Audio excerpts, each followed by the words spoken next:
Hello and welcome to Pharm Easy learning made easy. इस video में हम बात करने वाले हैं रूबी रेड सस्पेंशन के बारे में।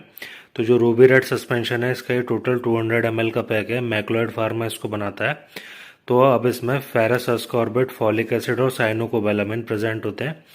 ये जो तीनों हैं ये ब्लड को बढ़ाने का काम करते हैं। ये हेमेटेनिक्स होते हैं। इसकी कॉस्ट के बारे में जान लेते हैं। तो भाई प्रेजेंटली जो इसकी कॉस्ट है वो 224 रुपीज़ है। अब रूबी रेड ओरल सस्पेंशन के बारे में थोड़ा और डिटेल में जानते हैं। तो अब इसका जो कंपोजिशन होता है, इसकी हर 5 ml में ferrous ascorbate 30 milligram, folic acid 0.5 milligram और साइनोकोबालामिन 2.5 mcg प्रेजेंट होता है। अब ये जो सस्पेंशन है इसके बारे में बात करते हैं। इसमें जो 3 active constituent iron, folic acid और साइनोकोबालामिन के बारे में। तो सबसे पहले आयरन की बात करेंगे। तो आयरन जो होता है हमारी बॉडी में जो हीमोग्लोबिन है हमारे ब्लड के अंदर, उसका एक ये मेजर कॉन्स्टिट्यूएंट होता है आयरन। और हीमोग्लोबिन जो होती है ये रेड ब्लड सेल के अंदर पाई जाने वाली एक प्रोटीन होती है जिसका मेन फंक्शन होता है ब्लड के अंदर, बॉडी के अंदर ऑक्सीजन को कैरी करना। तो अब जो फॉलिक एसिड होता है ये हमारी रेड ब्लड सेल की सिंथेसिस में हेल्प करता है।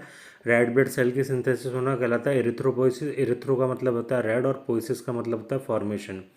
इसके अलावा ये जो फॉलिक एसिड है ये क्या करता है, फॉलिक एसिड की कमी की वजह से होने वाले एनीमियाज की ये रोकथाम करता है, उनको रोकता है। और अगर हो जाते हैं एनीमिया तो उनके ट्रीटमेंट में फॉलिक एसिड काम में आता है।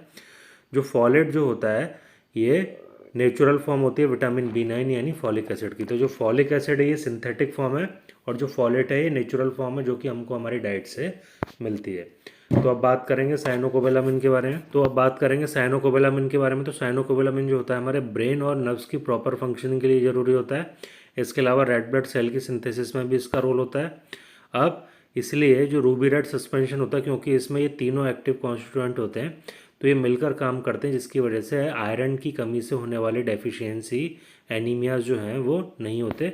अब मैकेनिज्म ऑफ एक्शन की बात करते हैं रूबी रेड सस्पेंशन की।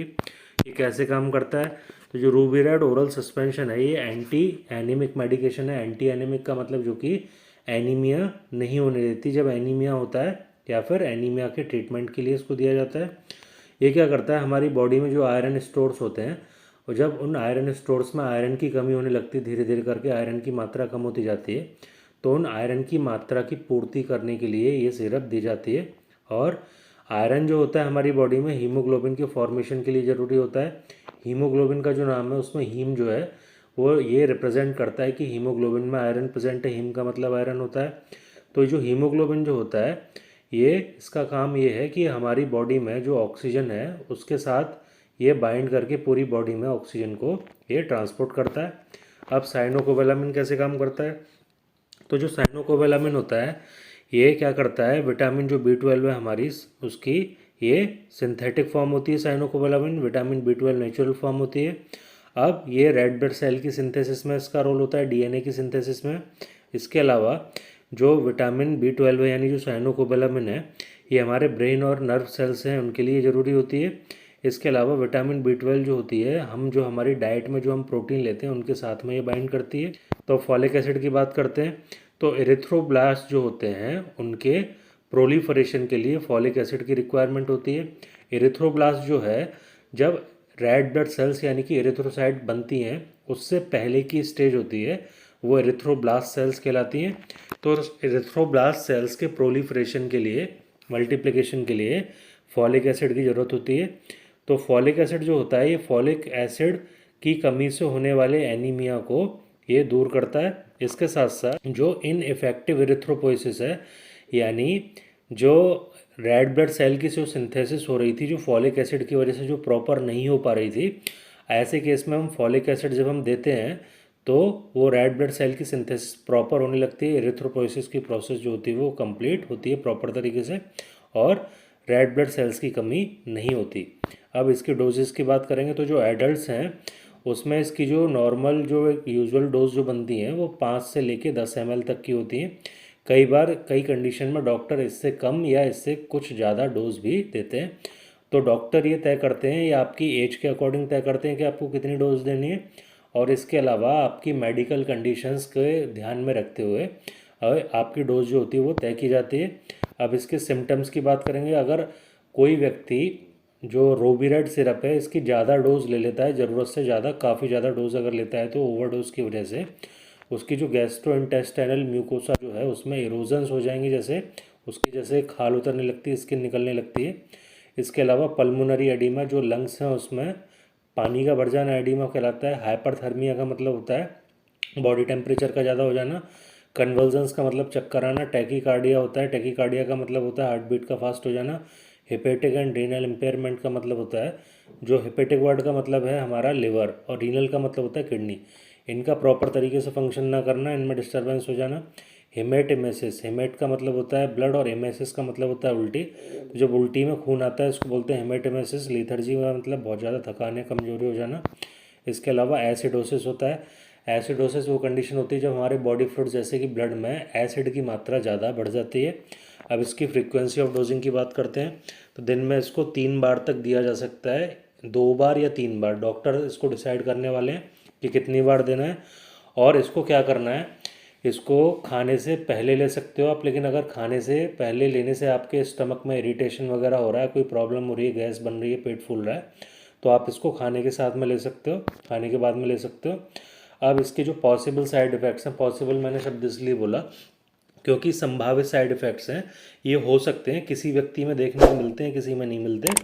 और जैसे कि वोमिटिंग मतलब उल्टी आना, नौजिया मतलब मिचली, स्टूल जो होता है उनका कलर डार्क कलर हो जाता है, जैसे ब्लैक कलर के स्टूल्स हो जाते हैं। अब कॉन्स्टिपेशन मतलब कब्ज हो जाती है, डायरिया हो जाता है, लूज मोशन इसको बोलते हैं।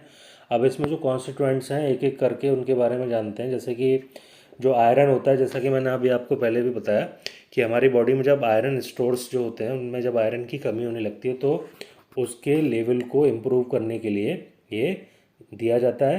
अब ये क्या करता है, आयरन जो होता है, आयरन के देने से एनीमिया के सिम्टम्स जो हैं वो इम्प्रूव होते हैं।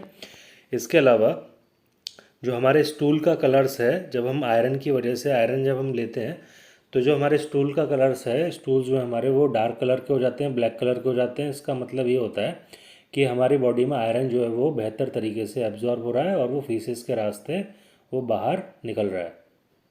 तो इसके अलावा हमें एक बात और ध्यान रखनी है कि वैसे तो जो आयरन है उसको खाली पेट एब्जॉर्प्शन अच्छा होता है, इसको खाली पेट अगर लेते हैं, लेकिन खाली पेट लेने से अगर आपके स्टमक अपसेट होता है या फिर नौजिया मिचली जिसको बोलते हैं वैसी कंडीशन होती है, पेट फूलता है, अगर गैस बनती है, तो आप इसको खाने के साथ में भी या खाने के बाद में इसको ले सकते हैं। अब बात करेंगे आयरन जो है, हमें आयरन किन चीज़ों के साथ में नहीं लेना चाहिए। तो दूध के साथ में, कॉफ़ी के साथ में, एंटासिड जो होते हैं, जो हमारे पेट में जब एसिड जब ज़्यादा बनता है तो उस एसिड को न्यूट्रलाइज करने के लिए एंटासिड्स दिए जाते हैं, जैसे कि डाइजिन सिरप आता है। तो ऐसे एंटासिड्स वगैरह जैसे हैं, कैल्शियम के प्रोडक्ट्स हैं, इनके साथ में हमें आयरन को नहीं लेना चाहिए, क्योंकि आयरन का जो एब्जॉर्प्शन है इनके साथ में वो कम हो जाता है। आयरन कम मात्रा में हमारी बॉडी में एब्जॉर्ब होगा अगर इन प्रोडक्ट्स को हम लेंगे। अब फॉलिक एसिड की बात करेंगे तो जो फॉलिक एसिड जो है, ये फॉलिक एसिड की कमी की वजह से होने वाले जो एनीमियाज होते हैं उनके ट्रीटमेंट में इसका इस्तेमाल किया जाता है। फॉलिक एसिड को जो प्रेग्नेंट महिला होती है, एक तो प्रेगनेंसी के समय इसको दिया जा सकता है और प्रेगनेंसी से पहले भी इसको दिया जा सकता है, क्योंकि ये प्रेगनेंसी को एस्टेब्लिश करने में हेल्प करता है। तो अब प्रेगनेंसी के समय देने से क्या फ़ायदा होता है, इसको प्रेगनेंसी के समय देने से बच्चे में जो न्यूरल ट्यूब डिफेक्ट्स होते हैं ये उनको मिनिमाइज़ करता है, ख़त्म करता है। और जो न्यूरल ट्यूब है हमें पता होना चाहिए कि ये बच्चा जो है उसकी स्पाइनल कॉर्ड जब डेवलप होती है वो न्यूरल कॉर्ड से डेवलप होती है। इसके अलावा एक चीज़ का और ध्यान रखना है, अगर आपको कभी पहले दौरे पड़ा करते थे या अभी वर्तमान में पड़ते हैं तो आप जो सीजर मेडिकेशन लेते हो तो उसकी डोज को आपकी को एडजस्ट करना पड़ेगा अगर आप फॉलिक एसिड ले रहे हो। क्यों? क्योंकि फॉलिक एसिड लेने की वजह से जो आपकी जो मेडिसिन है, एंटी सीजर जो दौरा ठीक करती थी, उनका एब्जॉर्प्शन होगा कम। तो डॉक्टर क्या करेगा, आपकी जो सीजर वाली जो मेडिकेशन है उनकी डोज को एडजस्ट करेगा और मे बी आपको बढ़ाकर देने वाले हैं।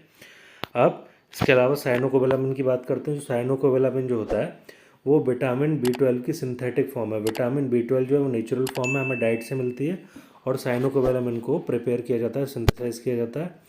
अब क्या किया जाता है कि जो विटामिन B12 जो है इसका हमारी रेड ब्लड सेल की सिंथेसिस में तो रोल होता ही होता है, इसके अलावा ये बॉडी में हमारी में आयरन के एब्जॉर्प्शन में भी इसका रोल होता है। तो जब हम कॉम्बिनेशन में लेते हैं दूसरे विटामिन के साथ में साइनोकोबालामिन को, तो ये हमारे इम्यून सिस्टम को स्ट्रेंथन करती है, मजबूत देती है और इसके अलावा हमारे बॉडी के मेटाबॉलिज्म को बेहतर बनाती है। इसके अलावा ये हमारा जो नर्वस सिस्टम है उसके लिए भी एक इम्पॉर्टेंट ये चीज़ है साइनोकोबालामिन। अब वार्निंग्स की बात करेंगे तो ऐसे लोग जिनको लिवर किडनी से रिलेटेड इश्यूज़ हैं, प्रॉब्लम्स हैं, वो डॉक्टर को कंसल्ट करें। अब इसके स्टोरेज की बात करेंगे तो जो इसका स्टोरेज होता है वो ड्राई और डार्क प्लेस में करना चाहिए। इसको लाइट से प्रोटेक्ट करना चाहिए क्योंकि लाइट की प्रेजेंस में जो इसके एक्टिव कॉन्स्टिट्यूएंट हैं, पर्टिकुलरली जैसे साइनोकोबालामिन है, ये डिग्रेड हो सकते हैं और जो आपका सिरप है वो बेकार हो सकता है। तो आई होप आपको वीडियो का कंटेंट पसंद आया होगा। अगर आपको वीडियो पसंद आई तो वीडियो को लाइक करें, अगर लगा कुछ नया सीखने को मिला तो चैनल को सब्सक्राइब करें और हम आपके लिए ऐसी वीडियोस लाते रहते हैं। तो जो दूसरी वीडियोस हैं इस टाइप की मेडिसिन से रिलेटेड, उनके लिंक्स मैं आपको डिस्क्रिप्शन बॉक्स में दे दूँगा, वहाँ पर जाके आप वीडियोज़ को देख सकते हैं।